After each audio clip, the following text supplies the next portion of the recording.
Shalom, kembali dalam perenungan firman Tuhan bersama saya Pastor Yoki Elia. Saudaraku, beberapa hari lagi tanggal 17 Agustus kita akan merayakan ulang tahun kemerdekaan Republik Indonesia yang berusia 78 tahun. Wah, luar biasa ya. Sudah 78 tahun kita merdeka dari penjajah. Dulu kita dijajah oleh bangsa asing. Setelah kita berjuang mempertahankan negara kesatuan Republik Indonesia, maka kita benar-benar merdeka. Dan sekarang kita dapat menikmati di tanah air Indonesia yang luar biasa ini. Nah, Bapak Ibu Saudara yang dikasih Tuhan, bagaimana kemerdekaan untuk anak-anak Tuhan? Kemerdekaan bagi anak-anak Tuhan artinya kita sudah dibebaskan dari setiap belenggu dosa, dari keterikatan, dari setiap kutuk-kutuk nenek moyang. Dulu sebelum kita mengenal Tuhan, oleh karena cinta Tuhan, kita menerima Tuhan sebagai Tuhan dan Juru Selamat. Nah, setelah itulah kita dimerdekakan. Tidak ada dosa lagi, tidak ada belenggu lagi, tidak ada kutuk-kutuk lagi.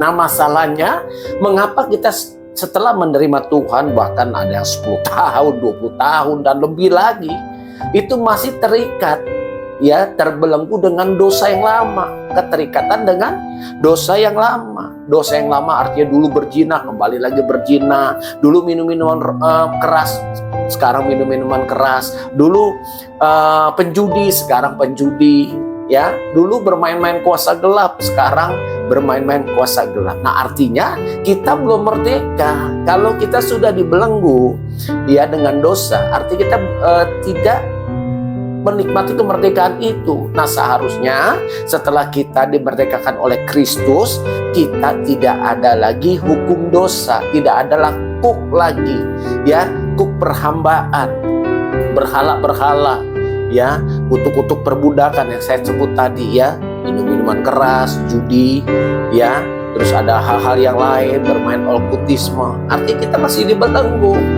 ya. Kita benar-benar harus merdeka dan kita dapat menikmati kemerdekaan yang Kristus sudah berikan buat kita, ya. Dalam Roma 6 ayat 18 dikatakan, kamu telah dimerdekakan dari dosa dan menjadi hamba kebenaran. Dari hamba dosa dulu kita menjadi hamba kebenaran.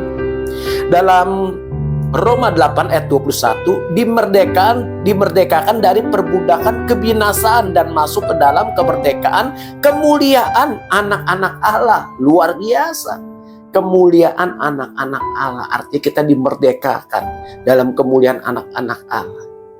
Sadarlah, kita yang sudah dimerdekakan oleh Kristus. Kristus sudah mati untuk kita, membebaskan kita dari setiap dosa, dari setiap kutuk-kutuk berhala apapun.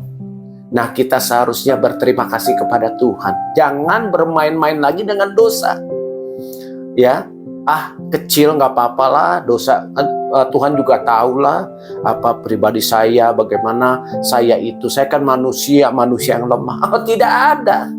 Saudara sudah mengenal Kristus, dosa kecil, dosa besar itu sama. Artinya saudara masih dibelenggu, saudara belum dimerdekakan, ya. Nah, di dalam 1 Petrus 2 ayat 16 dikatakan, oleh karena itu hiduplah sebagai orang merdeka dan bukan seperti mereka yang menyalahgunakan kemerdekaan itu untuk menyelubungi kejahatan-kejahatan mereka, tetapi hiduplah sebagai hamba Allah. Nah, ini jelas sekali firman Tuhan. Hiduplah sebagai hamba Allah. Artinya hamba Allah bukan menjadi seorang hamba Tuhan, pendeta, ya, pastor, ya, penginjil, dan lain sebagainya. Tapi kita ini semuanya kita adalah hamba-hamba Allah. Artinya seorang hamba tahu kebenaran, manakah itu dosa, manakah itu kebenaran, manakah itu yang dilarang oleh Tuhan, manakah itu yang diperbolehkan oleh Tuhan, ya. Jadi kita benar-benar harus merdeka. Tuhan sudah mau datang yang kedua kali. Yuk, jubah kita jangan pernah sobek.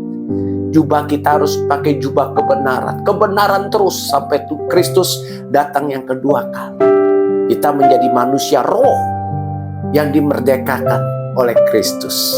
Salam pemulihan dan lawatan. Tuhan Yesus memberkati.